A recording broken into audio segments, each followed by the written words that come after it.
패널 가격이 상승하면서 호실적이라는 부분이 좀 강조가 되고 있는데요. 결론부터 말씀드리면 실질적인 수요 공급 측면이 좀 부분보다는 수익성 부분에 투자 세력이 좀 붙었다고 좀 말씀을 드리겠습니다. 실제로 수급 측면에서는 LC 선두 패널 업체들이 8세대 미만 생산 시설 가동 중단이라는 전망이 나오면서 LCD 패널 공급 격차가 좀 발생을 하고 있는데요. 이에 LCD 수급은 좀 연중 좀 타이트할 것으로 좀 예상을 하고 있습니다. 그리고 아까도 좀 말씀드렸던 OLED 부분에 오히려 더 주목을 해야 될 텐데요. OLED는 애플의 플렉시블 패널 적용이 스마트폰 이런 것이 출시된 여부에 따라서 좀 가격이 좀 영향이 있을 거고요. 그리고 중화권에서 어떻게 좀 출시하냐를 좀 봐야 된다는 게 앞으로 주가 상승에 대한 모멘텀으로 좀 작용할 것으로 좀 보고 있습니다. 네, 4분기 실적도 상당히 좋아질 것으로 예상이 되고 있는 LG 디스플레이까지 확인을 해봤습니다. 계속해서 다음 특징주 살펴보도록 할까요? 네, 오늘은 코스피 시장에서 다소 조정을 받았었던 종목들, 오늘 좀 반등이 나타나는 종목들 위주로 살펴보도록 하겠습니다. 앞서서도 살펴주셨다시피 오늘 외국인의 수급이 전기가스 업종, 그 가운데서도 한국전력에 집중적으로 매수가 이어지고 있는 상황입니다. 한국전력 외국인과 특히 또 기관까지 동반 매수해지면서 2% 가까운 상승세를 시현하고 있는데요. 이 전기요금 누진제 완화로 인해서 내년 실적 부담이 좀 나오고 있기는 하지만 이 연말 배당 나기를 앞두고 전통적인 고배당주로서 역시 배당 매력이 유효하다라는 분석 속에 오늘 외국계 창구를 통한 적극적인 매수가 유입되고 있고요. 한국전력뿐만 아니라 사실 코스피 시장에서 최근에 네이버의 주가 하락세도 좀 두드러졌었죠. 장 초반 대비로는 상승폭을 많이 감소하긴 했습니다만 내년에도 4분기에도 광고 매출 성장세가 이어질 것이다라는 긍정적인 분석 속에 그래도 오늘 어느 정도 완화된 움직임을 보이고 있는 상황입니다. 네, 한국전력 같은 경우에는 일단 실적은 별로 좋지 않을 것이다라는 이야기 나오고 있지만 배당 매력이 부각되고 있다라는 분석이 있었습니다. 어떻게 봐야 될까요? 상충하는 부분인데요. 예. 지금 이제 수급적으로 이럴 때는 좀 수급적으로 좀 접근을 해서 보시면 좋을 것 같은데요. 최근 한 43,000원에서 바닥을 형성하고 한국전력은 지금 46,000원대를 좀 넘어가고 있는 모습입니다. 지금 수급적으로는 매수 세력이 강하게 나타나고 있는데 어떤 이유로 방금 얘기했던 배당 매력이냐 혹은 실적이 좀 좋지 않은데 어떠냐 해서 보면은 좀 배당 세력들이 좀 나타나고 있는 것을 좀 확인을 할 수 있습니다. 지금 누진제 개선안이라는 부분은 여름철에는 평균 가구당 한 15% 정도의 전기료가 인하된다는 내용이기 때문에 수익성 면에서는 상당히 좀 부정적으로 좀 다가올 테고요. 하지만 2016년 예상 실적 기준으로는 좀 한 5.1%까지 높아졌다는 점으로 배당주의 매력이 계속해서 부각되면서 매수 세력이 좀 늘어나는 것으로 보시면 좋을 것 같습니다. 네, 계속해서 다음 특징주들 살펴보도록 하겠습니다. 네, 오늘 NC소프트 외국인과 기관의 동반 순매수가 유입되고 있습니다. 주식 창통에서 살펴보시면요. 사실 신작 리니지 레드나이츠에 대한 전망이 엇갈리면서 주가 좀 등락에 거듭하는 모습을 보였습니다. 하지만 최근 들어서 다시금 애플 앱스토어와 구글 플레이에서 1위를 기록하고 있다. 예상을 뛰어넘는 흥행을 보이고 있다라는 호평 속에 4거래 연속 상승세를 이어가고 있습니다. 특히 기관의 수급이 꾸준히 이어지고 있고요. 오늘은 외국인도 함께 사주면서 현재 시간 무려 5% 가까이 급등하고 있고요. NC소프트 상승과 함께 오늘도 전반적으로 모바일 게임주들 흐름이 좋습니다. 컴투스와 게임빌도 1% 이상의 강세를 시현하고 있고요. 액토즈 소프트도 2% 이상의 강세를 시현하면서 NC소프트와 함께 게임주 전반적으로 동반 상승세를 시현하고 있습니다. 오늘 또 증권주들도 흐름이 견조합니다. 오늘 메리츠종금증권에 대해서 외국인의 매수와 함께 2%대 강세를 시현하고 있고요. 증권주와 함께 그동안 좀 강했었던 종목이죠. 섬유유복 업종 낙폭과대에 따른 수급이 유입되면서 최근 들어서 상승세를 기록했었는데요. 오늘도 한세실업이 5% 이상의 강세를 시현하면서 섬유유복 업종도 오늘도 상승세를 지속하고 있다라는 부분까지 정리를 해드리도록 하겠습니다. 자, NC소프트 지난주 9% 넘게 급락했었습니다. 그 이후로 좀 반등세가 나타나고 있는 상황인데 좀 성공적으로 봐도 될까요? 어떻게 보십니까? 예, 게임주, 전반적으로 이제 게임주 잠깐 짚어드리고, NC소프트 이어서 이제 말씀드리겠는데요. NC소프트를 필두로 오늘 컴투스, 위메이드 게임빌 등 방학을 앞두고 계절적인 특수성과 신작 모멘텀이 연속해서 있으면서 낙폭 과대에 따른 순환매 차원에서 좀 매수세가 들어오는 것 같습니다. NC소프트 지난번에 한번 이제 말씀을 드렸는데요. 앞서 말씀드렸던 이제 리니지 레드나이츠에 대한 실망은 좀 과도하다. NC소프트는 또 이제 모바일 쪽에 신작 출시 그 주기가 짧아짐에 따라 앞으로 계속 신작 모멘텀이 연속적으로 있다라는 말씀을 드렸고, 다만 이제 수급적인 부분에서 단기적으로 좀 좋지 않은 게 좀 문제라 보고 있습니다. 최근 5거래일간 22만 원 구간부터 좀 상승을 하면서 개인의 매수세를 중심으로 수급이 몰리고 외국인이나 기관의 매수세가 뒷받침되지 않으면서 또 대차 잔고가 증가하는 등 좀 부정적인 모습을 보이고 있는데요. 밸류에이션적인 면에서도 올해 예상 PER이 18배 수준이라서 수급과 밸류에이션적인 측면에서 높지 않은 수준이라고 보고요.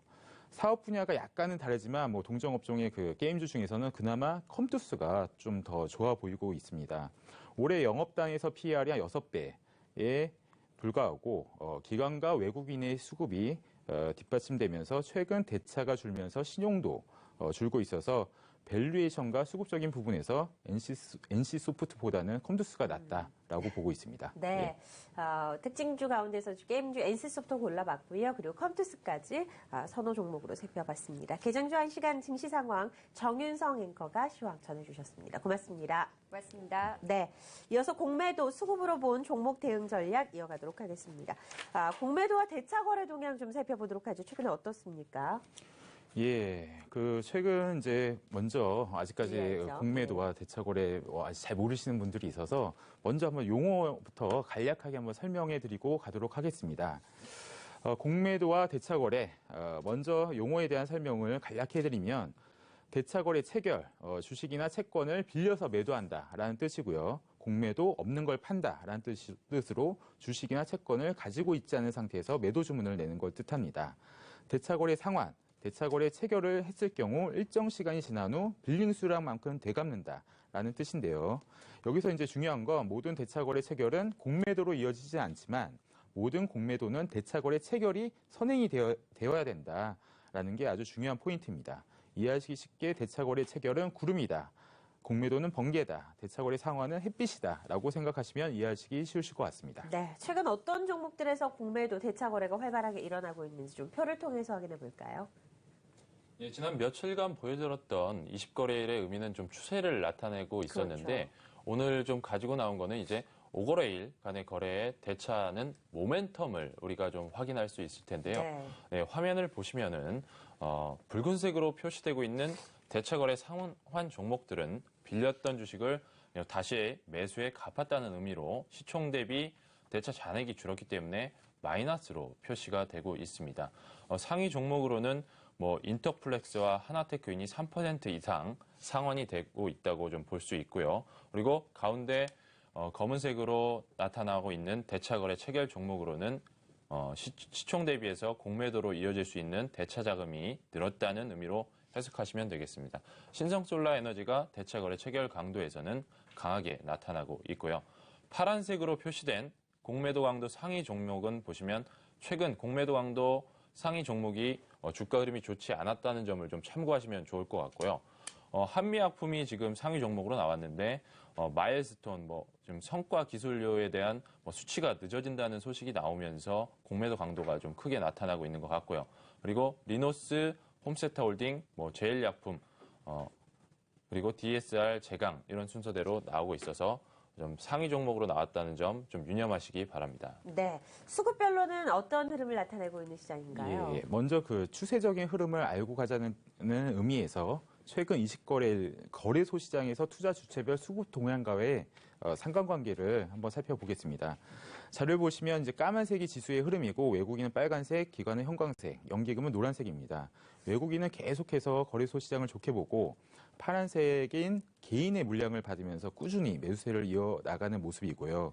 코스닥 시장에서도 빨간색의 외국인과의 상관관계가 상당히 높은데요.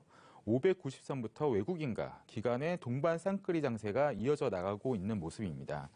그래서 오늘 준비한 내용은 그 거래소 시장에서 최근의 수급 모멘텀을 알 수 있는 최근 5거래일 동안 외국인이 시가총액 대비 강하게 순매수하는 상위 5종목을 소개해드리고자 합니다. 자료를 보시면 외국인은 시가총액 1,000억 이상의 종목 중에서 최근 5거래일 동안 전체 거래소 시장에서 하나투어, 대연, 동국제강, LG하우스, 하우시스, 크라운제가 순으로 시가총액 대비 강하게 매수를 하고 있는데요. 시간이 좀 남으면 좀 더 깊게 한번 설명을 드리려고 하는데 네, 공매도 프로세스상의 말씀하시죠. 예. 매수 강도, 대차 강도, 공매도 강도 해석을 같이 드리면 하나투어를 한번 예로 들어보겠습니다. 네. 외국인이 5거래일간 140억을 순매수했는데 이는 전일 시가총액 8,468억 대비 1.65% 수준에 해당된다는 내용으로 해석하시면 되시고요. 네. 대차 강도는 동기간 대차거래 체결이 19억 가량이 있었는데 이는 전일 시가총액 대비 0.2%에 해당된다는 의미입니다. 공매도 강도는 뭐 그런 식으로 또 이제 해석을 네. 하시면 되시고요. 네. 그 예. 중에서도 수급이 양호한 종목을 좀 꼽아볼까요? 예. 뭐 이어서 뭐 하나투어 제가 오늘 관심 종목으로 갖고 네. 나왔습니다. 잘 아시는 종목이라서 뭐 좀 포인트만 간단하게 짚도록 하겠는데요. 올해 이제 면세점 쪽에 적자로 좀 낙폭이 컸는데 내년부터는 이쪽이 그 턴이 가능하다고 보고 있고요. 근거는 이제 면세점 쪽 투자가 상대적으로 적어서 중국 정부 사드 리스크에 대해서 좀 자유로울 수 있다라고 보고 있습니다. 뭐 규제가 강하면 이쪽 사업을 좀 줄이고 국내 사업을 좀 높이는 방향으로 이렇게 유연하게 대처를 할 수 있다는 게 포인트고요. 따라서 면세점 적자 폭이 내년까지는 이어지지 않을 것이다라고 보고요. 본업 쪽의 해외여행 쪽의 수출도 계속 추가적으로 이제 늘고 있는 추세라서 그리고 점유율 면에서 EU와의 격차가 크기 때문에 규모의 경제가 있어서 새로운 상품 매출로도 이어질 수 있다라고 보고 있습니다. 실적과 밸류에이션까지 한번 연결해서 설명을 드리면요. 네. 작년에 영업이익이 한 450억 가량 나왔는데 올해는 전년 대비 45%가량 줄어든 250억 정도 예상을 하는 게 시장 예상치인데 내년 예상 영업이익이 500억 정도로 올해보다 한 100% 정도 영업이익이 늘 거란 전망을 하고 있습니다. 그렇게 된다면 그 영업 단위에서의 PER이 작년 19배 대비 올해 한 35배로 늘었다가 다시 또 17배 수준으로 줄어드는 거라서 지금 시점에서는 좀 가격 메리트가 있다고 보고요. 수급적인 부분에서 지난번에 말씀드렸던 공매도 프로세스상의 연말 계절적인 특수성이 있었죠. 대차 잔고가 많은 종목이 쇼커버로 들어오면서 급격히 준다는 점. 이 종목의 최근 뭐 대차 잔고가 조금은 있었지만 외국인의 매수세가 유지가 되고 있으면서 쇼커버로도 녹아들 수 있겠구나라고 보고 있습니다. 네, 하나투어까지 살펴봤습니다. 공매도와 수급 동향, 메리츠종금증권 여의도금융센터 서승욱 과장 그리고 이정훈 연구원 함께했습니다. 고맙습니다. 네, 감사합니다.